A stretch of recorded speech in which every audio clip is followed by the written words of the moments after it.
My ex-husband's new wife tried to relocate my son to Portugal without telling me, and now demands I sign over custody. I found out Bianca was planning to take my son Oliver to Portugal when the school secretary called about missing documents. We need his birth certificate for the student visa application, she said. Mrs. Hutchinson submitted everything except that. I'm Mrs. Hutchinson, have been for 8 years before the divorce and kept the name for Oliver. Bianca is Mrs. Torres Hutchinson for exactly 11 months. What student visa? I asked. That's how I learned my ex-husband Kyle and his new wife had enrolled Oliver in an international school in Lisbon starting September. They'd paid the $15,000 deposit, signed a lease on an apartment, even bought Oliver new uniforms with the school crest. Never mentioned a word to me. Kyle and I divorced 3 years ago after he cheated with his personal trainer. Not Bianca, someone before her. We had 50-50 custody, worked out schedules peacefully, never fought about Oliver. I thought we were doing divorced parenting right. Kyle met Bianca at a wine tasting 10 months after our divorce. She was 26, owned a travel blog, called herself a digital nomad, had 45,000 Instagram followers and no actual job. They married 8 months later in a ceremony Oliver and I weren't invited to. Fine by me. But Bianca immediately started overstepping, called herself Oliver's bonus mom, showed up to parent-teacher conferences, posted photos of Oliver on her travel blog without permission. I kept my mouth shut because Oliver seemed happy. That ended with the Portugal phone call. I drove straight to Kyle's house. Bianca answered wearing designer workout clothes that probably cost more than my mortgage payment. Oh, you heard, she said, actually smiling. Isn't it exciting? Oliver's going to experience authentic European culture, not this suburban wasteland. Behind her, I could see boxes labeled Oliver's room, Lisboa. They'd been packing his things. Kyle appeared looking guilty but trying to play confident. We were going to tell you once everything was finalized, he said. Bianca got an amazing opportunity to partner with Portuguese tourism boards. It's just for a year. A year? I stayed calm even though my hands were shaking. You're taking my son to another country for a year? Our son, Bianca corrected. And it's hardly another country. Portugal is very civilized. They have excellent schools. Better than here, actually. That's when she pulled out the papers. Custody modification agreements. Already filled out. Just needed my signature. This makes sense for everyone, she said. You're always complaining about juggling work and parenting. Now you can focus on your career while we give Oliver proper cultural exposure.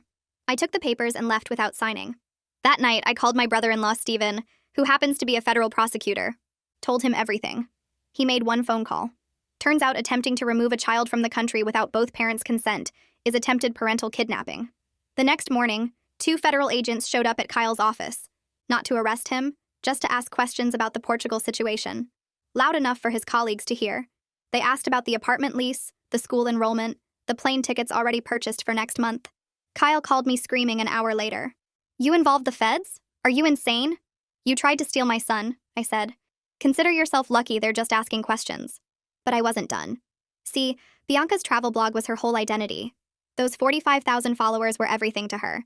She made maybe $2,000 a month from sponsorships, but acted like she was running an empire. The Portuguese tourism board deal was her biggest break, worth $50,000 plus expenses. So I called my friend Louise, who works in international tourism marketing. Asked her to look into Bianca's engagement rates. Turns out 30,000 of her followers were purchased bots from click farms. Her actual engagement rate was below 2%. Industry standard for her follower count should be 8% minimum. Louise happened to mention this at an industry conference in Miami. Word got around to the Portuguese tourism board. They pulled Bianca's contract within 48 hours. But the best part came during the emergency custody hearing Stephen helped me file. Bianca showed up in a Portugal soccer jersey thinking it was cute. The judge was not amused. Mrs. Torres Hutchinson, the judge said, reading from Bianca's submitted statement, you wrote that the biological mother is holding Oliver back from life-changing experiences. Can you elaborate? Bianca stood up eagerly. Oliver deserves more than strip malls and chain restaurants. In Portugal, he'd learn about real culture. Art, history, proper food. Not this American mediocrity his mother's content with. I see, Judge Robertson said. And what languages do you speak? English and some Spanish from college. Portuguese? I was going to learn with Oliver. Total immersion is the best way. The judge turned to me. Do you speak Portuguese? No, I admitted. But I'm not trying to move him there either. Judge Robertson looked at Kyle. Mr. Hutchinson, were you planning to move to Portugal as well? Kyle shifted nervously. I was going to visit monthly. My job is here. So your plan, the judge said slowly, was to send your 8-year-old son to a foreign country where he doesn't speak the language, with a stepmother he's known for less than a year, while you stay here for work? The courtroom went silent. Quiet enough that I could hear my own heartbeat. Alyssa stood up beside me and opened her folder, pulling out a thick stack of papers. She walked them over to the judge and placed them carefully on the bench. Judge Robertson picked up the first page and started reading while Alyssa explained what she was presenting. School volunteer sign-in sheets showing I'd helped in Oliver's classroom every other Wednesday for the past 2 years. Medical appointment records with my signature on every form, every vaccination, every checkup since he was born. Email chains with his teachers about homework struggles and social concerns. Photos of science fair projects we'd built together at our kitchen table. Field trip permission slips. Parent-teacher conference notes in my handwriting. Birthday party invitations I'd organized. Soccer practice schedules I'd coordinated. The judge flipped through page after page, her expression getting more serious with each one. Alyssa pulled out another section showing Bianca's involvement. Exactly 3 parent-teacher conferences in 11 months. 0 medical appointments. No volunteer hours. 1 field trip where she'd posted Instagram photos instead of helping supervise. The contrast sat there on the judge's bench in black and white, impossible to ignore. Judge Robertson picked up another folder and opened it slowly. Oliver's report cards from the past 3 years. Straight A's in reading and math. Teacher comments about his kindness to other students. Awards for perfect attendance. Photos from the school art show where his painting won 2nd place. She spread the papers across her bench and looked at Kyle over the top of her reading glasses. She asked him what specific problems existed with Oliver's current school that required moving him to another country. Kyle opened his mouth, but nothing came out right away. He glanced at Edward Penn, who nodded at him to answer. Kyle said something about better opportunities and exposure to different cultures. The judge waited. Kyle added that the international school had smaller class sizes. Judge Robertson asked if Oliver was struggling in his current classes. Kyle admitted he wasn't. She asked if Oliver had behavior problems or social difficulties. Kyle said no, he was doing great, actually. The judge set down the report cards and folded her hands. She said that disrupting a child who was thriving academically and socially required more than vague ideas about better opportunities. She said that philosophical preferences about European versus American education didn't justify uprooting an 8-year-old from everything he knew. Kyle tried to explain about the cultural benefits again, but his voice got quieter as he talked. Bianca leaned forward like she wanted to interrupt, but Edward Penn put his hand on her arm to stop her. The judge asked Kyle if he'd discussed any concerns about Oliver's education with his teachers. Kyle said no. She asked if he'd researched the Portuguese school's curriculum or teaching methods. Kyle admitted he'd mostly let Bianca handle those details. Judge Robertson looked at the paperwork again and shook her head slightly. She said that making major life decisions for a child required more than letting someone else handle the details. She said it required actual thought about what was best for that specific child, not what sounded exciting or impressive. Edward Penn stood up and cleared his throat. He said that while the Portugal plan might have been poorly communicated, Kyle still had equal rights as a custodial parent. He said that both parents should have input into major decisions about Oliver's education and future. Judge Robertson looked at him and said that was exactly her point. She said equal custody meant both parents had to agree on major decisions. She pulled out our custody agreement and read directly from it. The part about requiring mutual written consent for any relocation beyond 50 miles. The part about both parents participating in decisions about education, medical care, and religious upbringing. She asked Edward Penn if his client had obtained mutual written consent before enrolling Oliver in a Portuguese school. Edward Penn said they'd planned to. The judge said planning to get consent after paying deposits and signing leases wasn't the same as actually getting consent first. Judge Robertson called for a 15-minute recess. The bailiff told everyone to remain seated while she left the courtroom. I stood up on shaky legs, and Alyssa guided me out into the hallway. My hands were still trembling, so I shoved them in my pockets. Alyssa smiled at me for the first time all day. She said this was going better than she'd hoped. She said the judge was clearly bothered by how Kyle and Bianca had acted. Stephen appeared from wherever he'd been sitting in the back. He came over and put his hand on my shoulder. He said Judge Robertson looked disturbed by their whole attitude. He said the way they'd treated parental consent like an annoying formality instead of a legal requirement wasn't sitting well. I asked if that meant I'd keep custody. Alyssa said nothing was guaranteed, but the judge's questions were pointing in the right direction. We stood in the hallway while other people from other cases walked past us. I watched Kyle and Bianca through the courtroom window. They were talking intensely with Edward Penn. Bianca kept gesturing with her hands. Kyle had his head down. The bailiff called us back in after 12 minutes instead of 15. Everyone took their seats and the room went quiet again. Judge Robertson came back in and sat down. She didn't waste time. She said she was ordering an immediate temporary modification to the custody arrangement. She said I would have primary physical custody of Oliver effective immediately. Kyle's face went white. He leaned forward like he might stand up, but Edward Penn grabbed his arm. Bianca actually gasped out loud. Not a quiet gasp either. A shocked sound that made several people turn to look at her. She stared at the judge with her mouth open. Judge Robertson kept reading from her notes. She said Kyle would maintain parenting time but with modifications. She said the existing schedule would continue but with new restrictions. No travel outside our state without my explicit written consent. No changes to Oliver's school or residence without court approval. She said these restrictions would remain in place until a full custody evaluation could be completed. Judge Robertson said she couldn't trust the current arrangement to stay stable. She said the evidence showed Kyle had planned to remove Oliver from the country without proper consent. She said that demonstrated poor judgment and disregard for both the custody order and Oliver's mother's rights. She said the court had to protect Oliver's interests first. She said that meant ensuring he remained in his stable, familiar environment, while professionals evaluated what permanent arrangement would serve him best.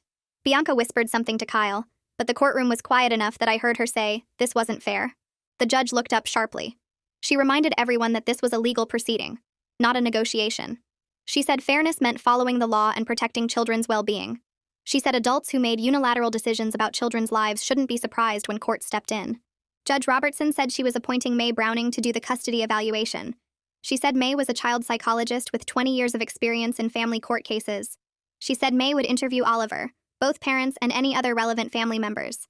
She said May would observe parent-child interactions and review all the evidence. She said the evaluation would take approximately 6 weeks. She set a follow-up hearing for the first week of October. She said at that hearing she would review May's findings and determine what permanent custody modifications were appropriate. She told both attorneys to provide May with all necessary documentation. She told Kyle and me that we were required to cooperate fully with the evaluation process. Then she banged her gavel and said court was adjourned. Bianca stood up fast and started walking toward me.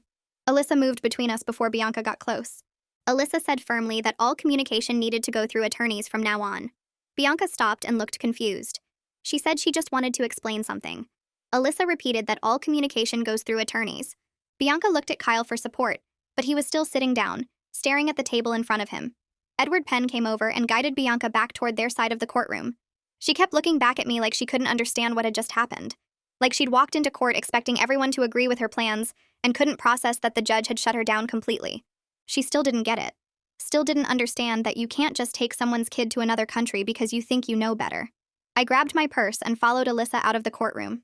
Stephen walked with us down the courthouse steps. The August heat hit me as soon as we got outside. I called my sister from the parking lot and told her I was coming to get Oliver. She said he'd been asking questions all morning. She said she'd told him everything was fine, but he knew something big was happening. I drove to her house going exactly the speed limit even though I wanted to floor it.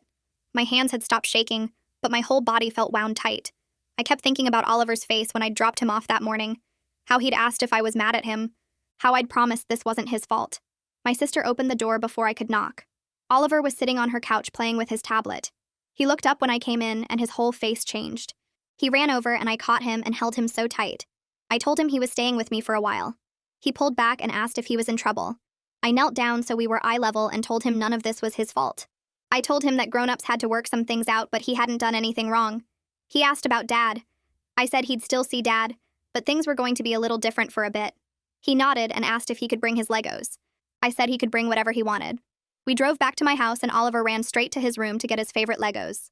I sat on the couch and stared at my phone. 17 missed calls from Kyle, all within an hour. I didn't listen to the voicemails. Didn't need to. I could picture him pacing his apartment, getting more desperate with each unanswered ring. My phone buzzed with a text. Kyle asking if we could talk, asking to work this out. I forwarded the message to Alyssa like she'd told me to do. Everything goes through the lawyers now.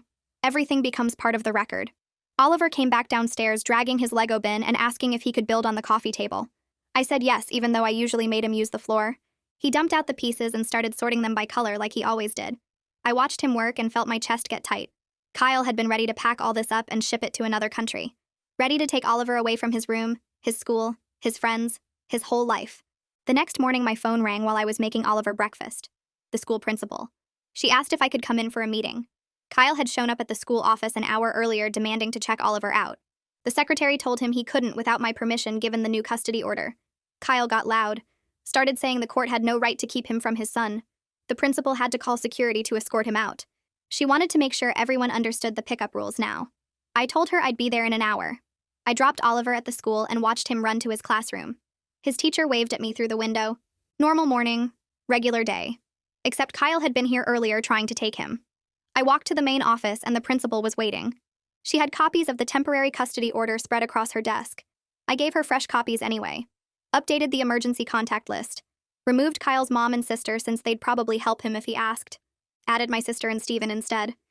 The principal made notes in Oliver's file. She said the secretary who called me about the visa felt terrible about the whole thing.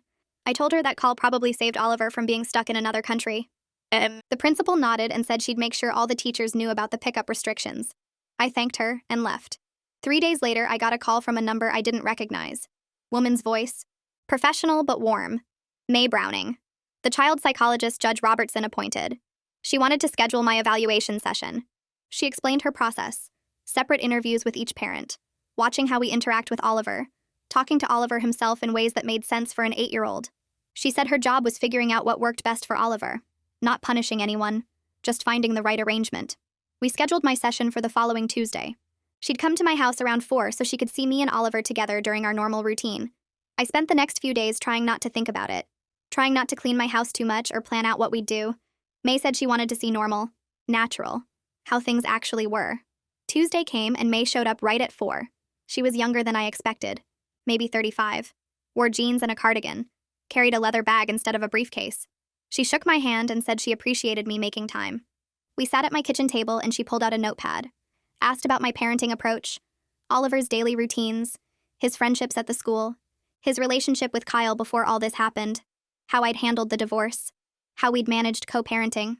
I told her the truth, that it had been hard at first, but we'd figured it out, that Kyle and I actually did pretty well sharing custody until Bianca came along, that I'd kept my mouth shut about a lot of Bianca's overstepping because Oliver seemed happy. May wrote everything down, asked about my work schedule, how I handled sick days and school events, what Oliver and I did together. I told her about homework at the kitchen table, movie nights on Fridays, swimming lessons on Saturdays, normal stuff, regular life. Oliver got home from my sister's house around 5 and May watched us together. Watched me help him with his math homework. Watched us make dinner, spaghetti with meatballs, Oliver's favorite. He talked the whole time about his day at the school, about the book they were reading in class, about his friend Joshua who brought in his pet hamster for show and tell. May sat at the counter taking notes while Oliver showed her his room, his artwork taped to the walls, his shelf of books, his collection of rocks from our camping trip last summer. He seemed comfortable with her, not nervous, just excited to show someone his stuff. 2 days later, Kyle had his evaluation session with May. Alyssa texted me the scheduling update. Said Bianca tried to come to the session even though May specifically said it was for Kyle alone. May had to ask Bianca to wait outside. Apparently Bianca didn't take it well. Stood in the hallway making phone calls loud enough for everyone to hear. Alyssa said the whole thing was a bad look for Kyle. Made it obvious Bianca controlled everything. Made it clear Kyle couldn't even do a custody evaluation without her hovering. I heard through mutual friends that things were falling apart between Kyle and Bianca. Bianca was furious about Portugal. Blamed Kyle for not handling me better. Said he should have just taken Oliver without telling me. That I'd have gotten over it eventually. Kyle apparently told a friend he was starting to see Bianca differently. Starting to realize her judgment wasn't great. That maybe rushing into marriage with someone he barely knew hadn't been his smartest move. The friend said Kyle looked exhausted. Said his apartment was a mess. Said Bianca was barely speaking to him except to complain. Stephen called on Friday afternoon. The federal inquiry was officially closed. No charges since Kyle hadn't actually taken Oliver out of the country. But the investigation record was still available for family court. Stephen said the whole point was making Kyle understand how serious this was. Making him see that attempting to relocate a child without consent wasn't just a co-parenting disagreement. It was a federal crime. The message got through. Kyle hadn't tried to contact me directly since that first night. Hadn't shown up at my house. Hadn't tried anything stupid. Louise called the next day with an update. Word had spread through the tourism industry about Bianca's fake followers. Several brands quietly ended their partnerships with her. Her Instagram following dropped to around 30,000 as she stopped buying bots. Her engagement rates stayed terrible. Real people weren't interested in her content. Without the fake numbers, she was just another travel blogger with mediocre photos and boring captions. Louise said Bianca's career was basically over. No legitimate brand would work with someone who'd been caught buying followers. The Portugal Tourism Board deal had been her shot and she'd blown it. Alyssa called me the following Tuesday to schedule May's interview with Oliver. She explained that May wanted to meet him at a family therapy center that had a playroom designed for kids his age. The appointment was set for Thursday afternoon.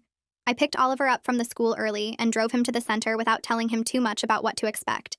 He seemed nervous in the car, asking if he was in trouble. I reassured him that he wasn't, that a nice lady just wanted to talk to him about how things were going. The center was in a converted house with a bright blue door and a garden out front.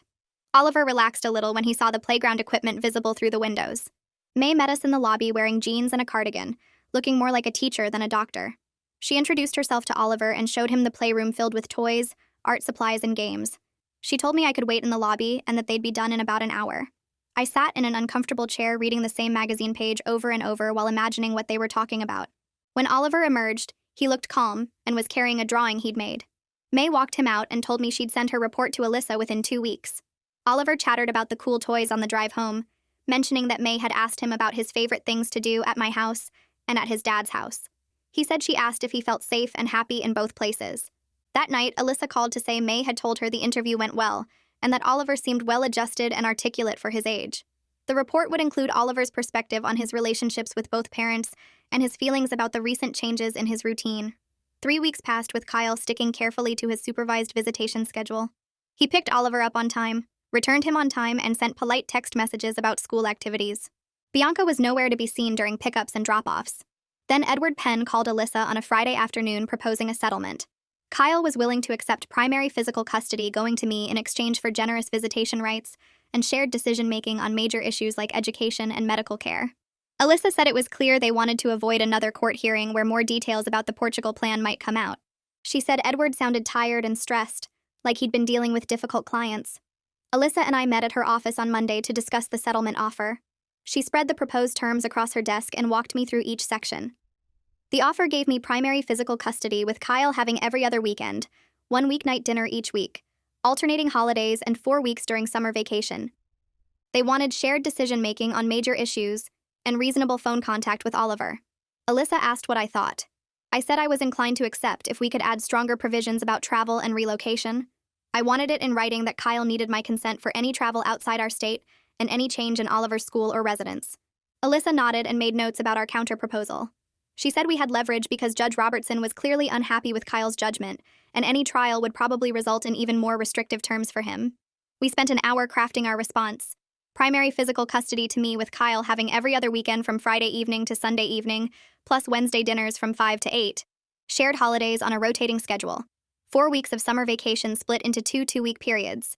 The critical part was the travel and relocation clause requiring my written consent for any travel beyond 100 miles from our city, and any change in Oliver's school enrollment or primary residence. We also included a provision that custody arrangements could be reviewed in 2 years if both parents demonstrated sustained cooperation and circumstances changed significantly. Alyssa sent our counter-proposal to Edward Penn that afternoon. He called back 2 hours later, pushing back on the travel restrictions. Alyssa put him on speakerphone so I could hear. Edward argued that the travel clause was too restrictive and that Kyle should be able to take Oliver on normal vacations without needing permission for every trip. Alyssa's voice turned cold and professional. She reminded Edward that his client had attempted to relocate Oliver to another country without any consent or notification. She pointed out that Judge Robertson had been disturbed enough by Kyle's judgment to order immediate custody modifications and a full evaluation. She said the judge was unlikely to be more lenient than our proposed terms given Kyle's demonstrated poor judgment and Bianca's continued influence over his decisions. Edward went quiet for a moment. Then he said he'd talk to his client and get back to us. The next day passed with no word. Then Thursday morning, Edward called Alyssa to say Kyle agreed to our terms. He sounded exhausted and said his client was worn down by the legal battle and ready to accept a reasonable settlement. The agreement included everything we'd asked for, including the 2-year review provision. Alyssa scheduled a final hearing with Judge Robertson to approve the settlement in 10 days. Meanwhile, May Browning completed her evaluation report. Alyssa obtained a copy even though we didn't technically need it anymore since Kyle had agreed to settle. She called me after reading it to summarize the findings. May's report confirmed that Oliver was strongly bonded with me, thriving in his current school and home environment, and would benefit from stability rather than major disruption. The report noted concerns about Bianca's boundary issues and her tendency to overstep parental authority. May also noted that Kyle appeared susceptible to Bianca's influence in ways that compromised his parental judgment. The report recommended primary physical custody with me and structured visitation for Kyle. Reading those professional conclusions validated everything I'd been fighting for. The final hearing arrived on a Wednesday morning. I wore a navy dress and arrived at the courthouse 30 minutes early. Kyle showed up with Edward looking nervous and tired. Bianca came too, sitting in the back row wearing a subdued outfit without any Portugal references. Judge Robertson reviewed our settlement agreement page by page, asking questions about specific provisions. Then she looked directly at Kyle and asked if he understood that he had violated his son's trust and his co-parents' rights by planning the Portugal move without consent. Kyle stood up and quietly acknowledged his mistakes. His voice was soft, and he looked genuinely sorry in a way I hadn't seen since our divorce. He said he got caught up in an opportunity that seemed exciting without thinking through how it would affect Oliver, or respecting my role as Oliver's mother. Judge Robertson nodded slowly and approved the settlement. But then she added her own warning. She said any future violation of the custody order would result in immediate suspension of Kyle's parenting time and potential contempt charges. She told Kyle that his son deserved better judgment from his father, and that Bianca's ambitions could not supersede Oliver's needs. Her voice was stern but not unkind. Then Judge Robertson did something unexpected. She addressed Bianca directly, even though Bianca wasn't a party to the custody case.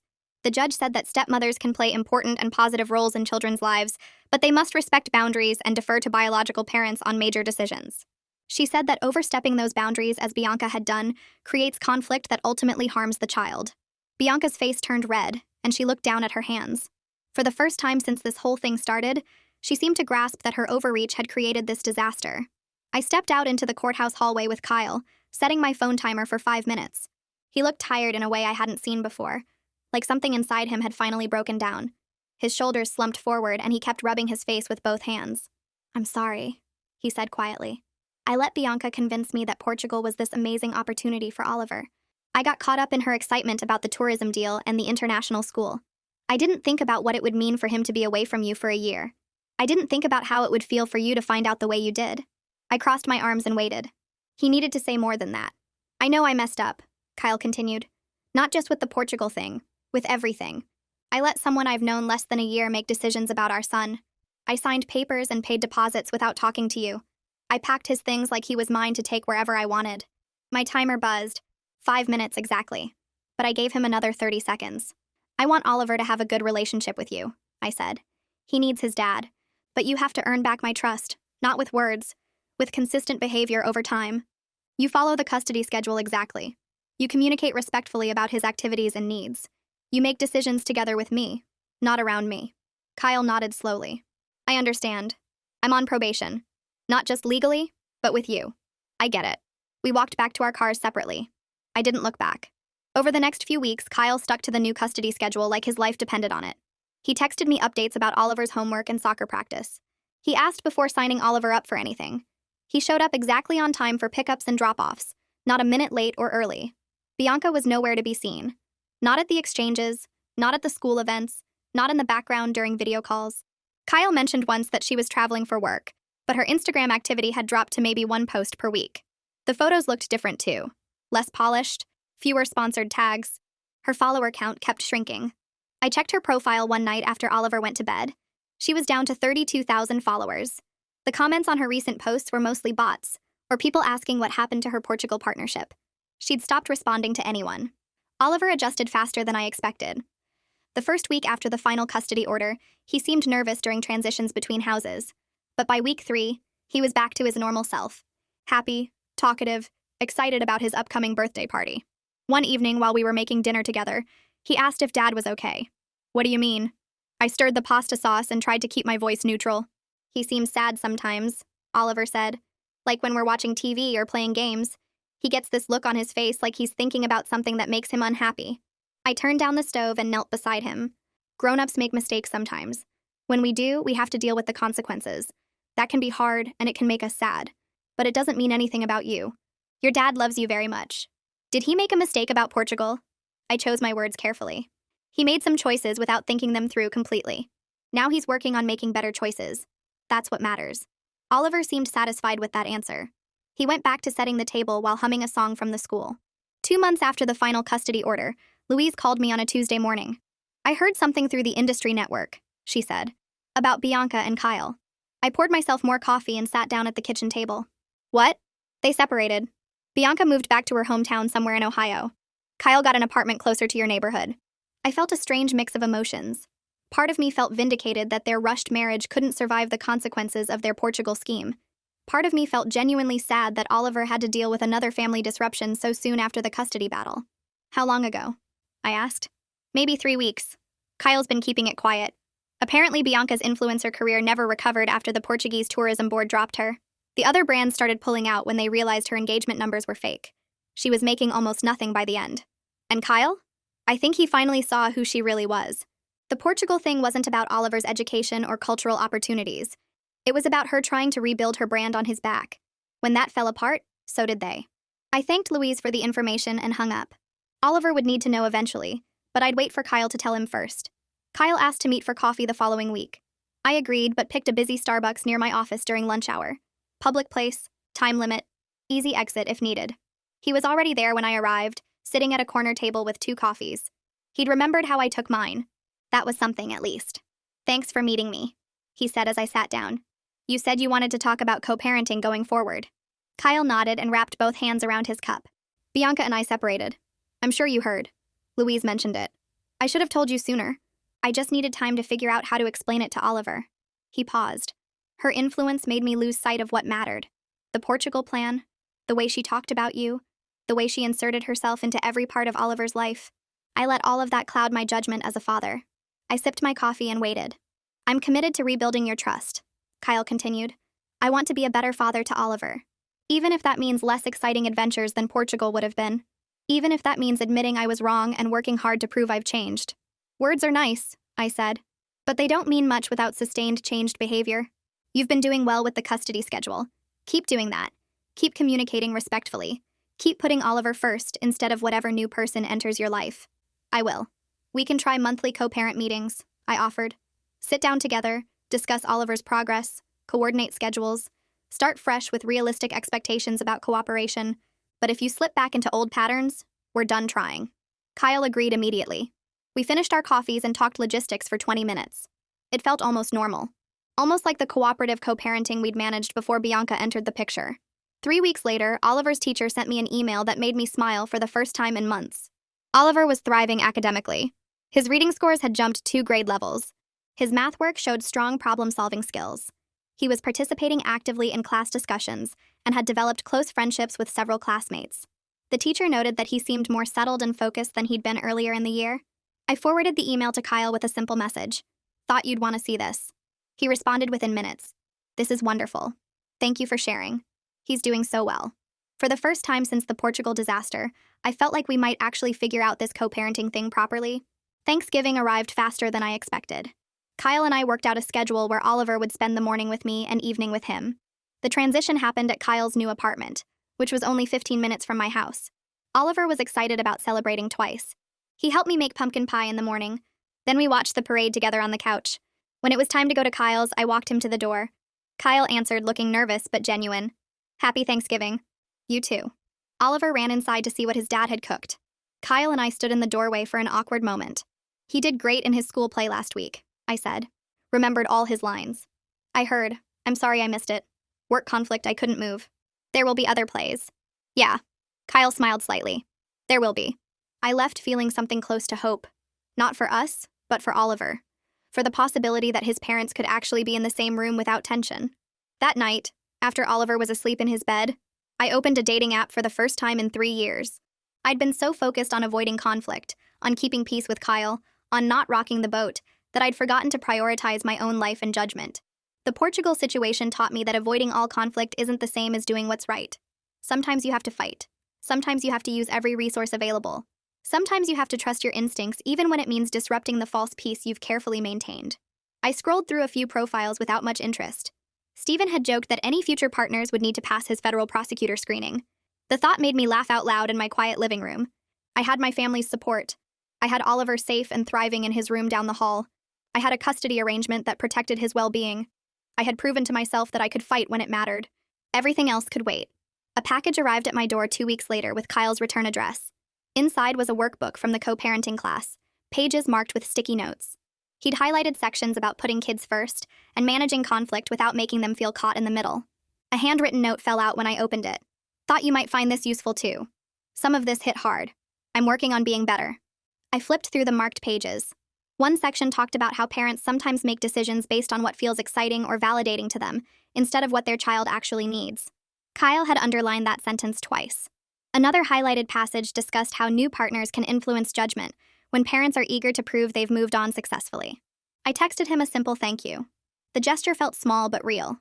Not a grand apology or dramatic change, just evidence he was actually trying to understand where things went wrong. 3 months passed in a surprisingly stable rhythm.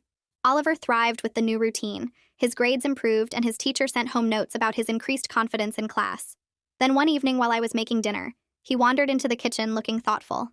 He started arranging his toy cars on the counter in careful lines, which he always did when something was on his mind. Can I ask you something?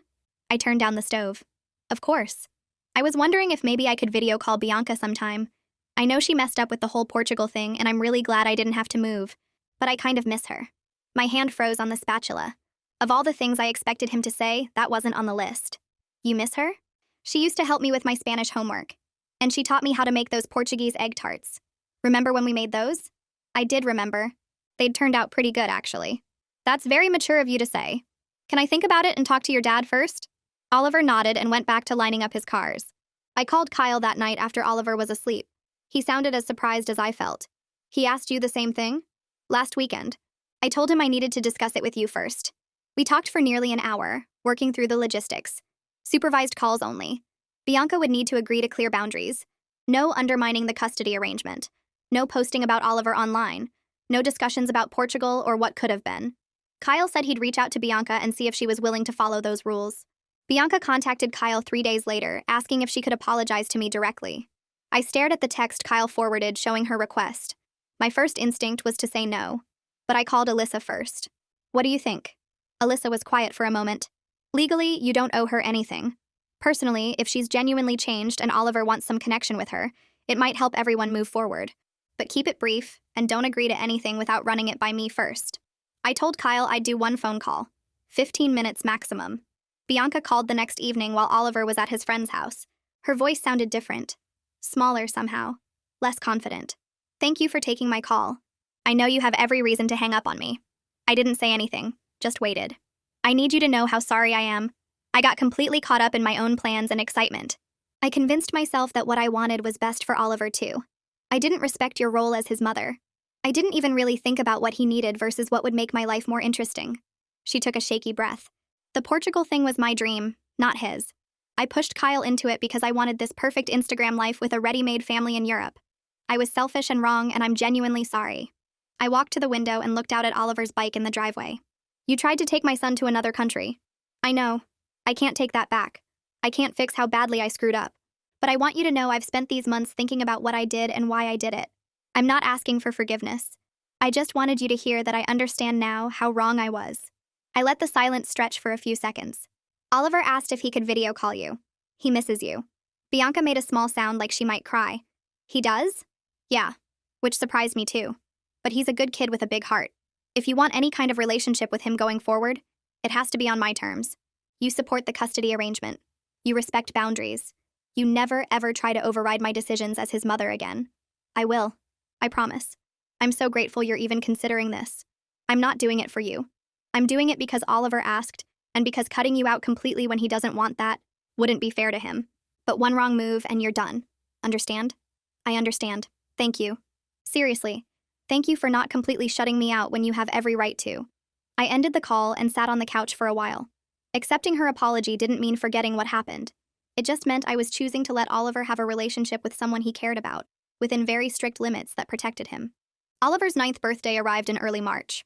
Kyle and I met 3 times beforehand to plan the party, splitting the guest list, coordinating the trampoline park reservation, and dividing up food responsibilities.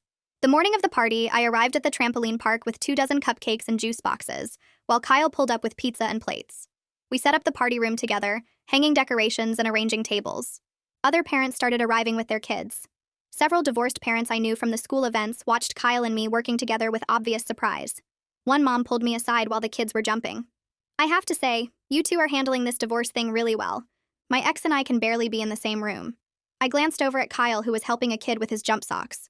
It took some work to get here. We had a rough patch. Well, whatever you're doing, it's working. Your son seems really happy. Oliver bounced over, sweaty and grinning, to show me a trick he learned. Kyle came over too, and we both watched him demonstrate his flip attempt. For a moment, standing there with Kyle cheering on our son, I felt something settle inside me. Not the false peace from before when I avoided all conflict. Something more solid. We'd been through fire and come out the other side with a better understanding of how to actually co-parent, instead of just pretending everything was fine. 2 weeks later, my boss called me into her office. I'd been working on a major project for months, pulling extra hours and taking on additional responsibilities. She smiled as I sat down. I wanted to let you know the promotion came through. You'll be moving to senior manager effective next month with a salary increase. I felt my face break into a huge smile. The extra money meant I could finally replace my aging car and maybe even take Oliver on a real vacation this summer. More than that, it felt like proof that I'd made the right choice. Fighting for Oliver, standing up to Bianca's dismissive attitude about my suburban life, using every resource I had to protect my son. All of it had been worth it. When I picked Oliver up from Kyle's that evening, I mentioned the promotion casually while loading his backpack into my car. Kyle stopped and turned to face me. That's great. Really. Congratulations. You've been working toward that for a long time. His tone was genuine. No trace of the competitive edge that used to creep into his voice when I had professional success during our marriage. Thanks. It'll help with some things I've been putting off. You deserve it. He paused. You're doing a great job with everything. Work, Oliver, all of it. I nodded, not sure what to say to this new version of Kyle who could celebrate my wins without making it about himself. That weekend, Oliver was putting away his laundry when he made one of those casual kid comments that reveals what they're really thinking. Dad's apartment is nice. He got me my own room and everything. I kept folding towels, trying to sound neutral. That's good. But I'm glad my main home is here with you. I like having all my stuff in one place where it stays. Dad's room is more like for visiting. Relief washed through me. Not because I wanted Oliver to prefer one parent over the other, but because he felt secure. He wasn't torn or confused about where he belonged. He had his home base and his visiting place, and that structure made sense to him. I'm glad you feel comfortable here. Yeah. Plus, all my best stuff is here. And you make better pancakes than Dad. I laughed. Don't tell him that. I won't, but it's true. He grabbed his folded clothes and headed to his room, completely unaware that his simple statement had just validated every hard decision I'd made over the past 6 months. Stephen called on a Friday afternoon with an invitation. We're going to the lake house next weekend. You and Oliver should come. The kids would love it and you could use a break. I hadn't been to their lake house in over a year. Are you sure? That's a lot of people. We're sure. Pack some clothes and plan to stay 2 nights. There's fishing, swimming, kayaking. Oliver will have a blast with his cousins. The weekend turned out exactly as Stephen promised. Oliver spent hours on the dock with Stephen teaching him to cast a fishing line. He caught 3 small bass and insisted on taking photos with each one before releasing them back. My sister-in-law made huge breakfasts, and we all ate on the deck overlooking the water. The kids swam until they were exhausted, then roasted marshmallows while the adults talked around the fire pit. Watching Oliver run around with his cousins, completely carefree and happy, I felt grateful all over again for family who showed up when things got hard. Stephen had made one phone call that brought federal agents to Kyle's office. My sister-in-law had taken Oliver for playdates during the worst of the custody battle. They'd supported me without judgment or hesitation. These were the relationships that mattered, the ones that held steady when everything else fell apart. 6 months after the custody battle ended, I was leaving the grocery store when someone called my name. The school secretary stood by her car, looking uncertain. I walked over. Hi. I've been hoping to run into you. I wanted to apologize for that phone call about the visa. I worried I caused a lot of family drama. I set my grocery bags down. You didn't cause anything. You potentially saved Oliver from being taken to another country without my knowledge or consent. I should have thanked you months ago. Her eyes filled with tears. I felt so guilty. I kept thinking maybe I should have just ignored the paperwork issue. Please don't feel guilty. That call gave me a chance to stop something that would have been really traumatic for my son. You did exactly the right thing by following protocol and contacting both parents. She wiped her eyes. How is Oliver doing? He's great. Thriving, actually. The whole situation worked out better than it could have. I'm so glad. I've been worried about him. We talked for a few more minutes before going our separate ways. Driving home, I thought about how many people had played small but crucial roles in protecting Oliver. The secretary who made that call. Stephen, who knew exactly who to contact. Louise, who exposed Bianca's fake followers. Alyssa, who fought hard in court. Even May, whose evaluation backed up what I already knew about what Oliver needed. Kyle and I met at a coffee shop for our 6-month check-in, a scheduled review of how the custody arrangement was working. He ordered his usual black coffee while I got tea. We sat at a corner table with notebooks and calendars spread between us. Summer schedule first? Kyle pulled out his calendar. I've got 2 weeks of vacation saved. I was thinking first 2 weeks of July if that works for you. That works. I'll take him the last week of July and first week of August. My promotion came with extra vacation days. We went through the details methodically. Camp schedules, doctor appointments, back to the school shopping. The conversation stayed focused on Oliver the entire time. No tension, no hidden agendas, no resentment bubbling under the surface. Just 2 parents working out logistics for their kid. He mentioned wanting to try soccer this fall, Kyle said. Yeah, he's been talking about that. The league practices Tuesday and Thursday evenings. I can do Tuesdays. You take Thursdays? That works. Kyle closed his calendar and looked at me directly. This is working. The new arrangement. Better than before, actually. I nodded. We're being more honest now. Before Portugal, we were just avoiding difficult conversations and pretending that meant we were co-parenting well. Yeah, I think I confused keeping the peace with actually doing right by Oliver. We both did. I finished my tea. But we're figuring it out now. That's what matters. We left the coffee shop and walked to our separate cars. The conversation had been productive, focused entirely on Oliver's needs and surprisingly easy. We'd achieved something more valuable than the false peace we maintained before. We'd built a functional co-parenting relationship based on honesty instead of avoidance. A week later, Oliver sat at the kitchen table doing homework when he looked up at me with that serious expression he gets when something's been bothering him. He set down his pencil and asked why he didn't see Bianca anymore. I pulled out the chair next to him and sat down, choosing my words carefully. Sometimes grown-ups make choices that change how relationships work, I told him, but that doesn't mean people stopped caring. Bianca had some things she needed to figure out in her own life, and sometimes that means stepping back from other people for a while. Oliver nodded slowly, processing this, then asked if it was because of the Portugal thing. I admitted that was part of it, that Bianca had made some decisions without thinking them through completely, and now she was working on understanding why that wasn't okay. Kyle called that evening during his scheduled phone time with Oliver, and afterward he asked if he could talk to me for a minute. Oliver handed me the phone and went back to his room. Kyle said Oliver had asked him the same question about Bianca, and he wanted to make sure we were giving consistent answers. I told him what I'd said, and Kyle agreed that was the right approach. He added that he'd told Oliver essentially the same thing, that adults sometimes need space to work on themselves, and that Oliver didn't do anything wrong. The conversation lasted maybe 3 minutes, but it felt significant that we'd handled it together without drama or blame. The summer camp catalog arrived in the mail 2 days later, and Oliver flipped through it excitedly at breakfast. He pointed to a science and nature program that ran for 3 weeks in July, with activities like hiking, stream ecology, and building solar ovens. The cost was reasonable, and the schedule worked perfectly with my job, so I told him we could sign him up if he wanted. Oliver asked if it would mess up Dad's summertime with him, clearly not wanting to cause problems. I texted Kyle that afternoon with the camp dates and asked if we could adjust his summer visitation to work around it. He responded within an hour saying that sounded great, and he'd take Oliver the last 2 weeks of August instead.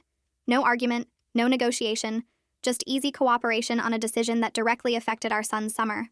I enrolled Oliver in the camp program that evening, and he was so excited he called Kyle immediately to tell him about all the activities. Listening to him describe the fossil hunting expedition and astronomy night, I realized how different this felt from the Portugal situation where Kyle made major plans without even mentioning them to me. This was what co-parenting should look like. Both of us making space for what Oliver wanted and needed, rather than imposing our own agendas. The school year ended 3 weeks later with an awards ceremony in the gymnasium. Oliver brought home his report card the day before. All excellent marks and a note from his teacher praising his curiosity and kindness with other students. At the ceremony, Kyle and I sat together in the bleachers while Oliver fidgeted in his seat with the other third graders on the gym floor. When the principal called his name for academic achievement, we both stood up clapping as Oliver walked across the floor to accept his certificate. He looked up at us in the stands and waved, his face bright with pride. Kyle leaned over and said Oliver was doing so well, and I agreed, feeling genuinely proud not just of our son, but of how we'd managed to get here. The past 6 months had been hard, full of legal battles and difficult conversations and rebuilding trust that got shattered. But sitting there watching Oliver smile as teachers praised his hard work, I felt like we'd made the right choices. We'd put his well-being first even when it meant conflict and consequences, and he was thriving because of it. That evening I tucked Oliver into bed in his room, the same room that had nearly been packed up in boxes labeled Lisboa. He was tired from the excitement of the awards ceremony, but happy, talking about summer camp and what he wanted to do with Dad in August. I listened to his plans and felt this deep sense of gratitude that my instinct to fight back had protected him from such a disruptive mistake. Our life wasn't perfect or particularly dramatic, just the normal routine of school and work and weekend soccer games, but it was stable and loving and genuinely ours, built on honest communication and mutual respect rather than false peace. I thought about Bianca's contempt for this suburban existence, her certainty that European culture was somehow superior to strip malls and chain restaurants. She'd been so focused on sophisticated experiences that she'd completely missed what actually mattered, the daily steadiness that lets a kid feel secure enough to thrive. Oliver fell asleep mid-sentence about the camp's hiking trails, and I sat there for another minute just watching him breathe. I wouldn't trade this ordinary, unglamorous life for anything Bianca had considered more culturally sophisticated, because this was real, and it was ours, and it was exactly what Oliver needed.